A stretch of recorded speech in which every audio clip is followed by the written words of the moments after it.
Let's talk about the here and now. I want the straight, like, general manager, inside scoop here. Do you get texts from your colleagues after signing Jalen Ramsey to a record-setting contract like that saying, "Why'd you do that? What gives?" Do you get texts like, "Come on"?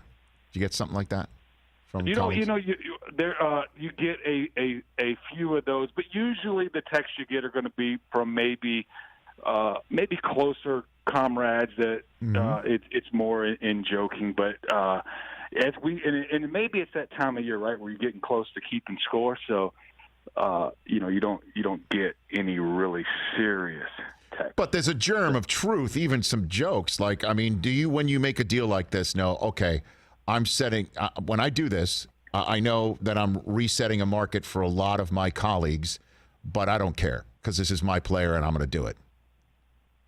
I think that is true, but I do think I think most general managers, even probably the majority of agents, right, probably realize when there is a player who definitely has the chance, the potential, the production to reset a market, and then there's others with the awareness that, okay, maybe not a reset player, but someone who deserves to be, well paid. So I think the awareness definitely sets in amongst, all of us who are in the NFL ecosystem. So you probably have less of that than you would think.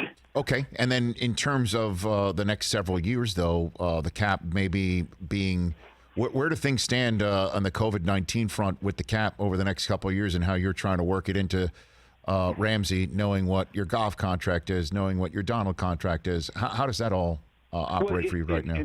So I'll probably I'm going to keep it simple, sure, and then you can go from there. Now, okay, on cap, and then I got about 7 bullet points that'll kind of go overall philosophy, right? Sure. So cap-wise, right, the only certainty that we know is at this point, right, early in the season, less fans means less revenue.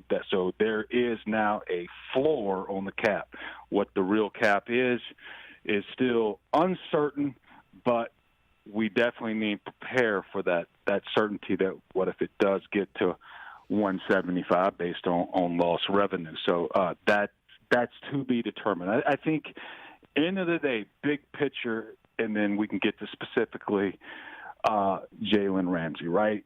Ultimately, as a GM, you have a vision, right, to build something, have this breakthrough, get that playoff piano off your back. That, okay, can they win in the playoffs and then contend? How can we do that? I think one of the more important things we do, right, is get the right head coach that can engineer an environment that earns wins. You got to stabilize the QB position, and then from there you got to learn to win and maneuver to contend from there. So cap, veterans. So here's one thing we do. It is our calculus formula, right? And let's call it the 17 to 19 Rams since Sean's been our head coach. Is it working?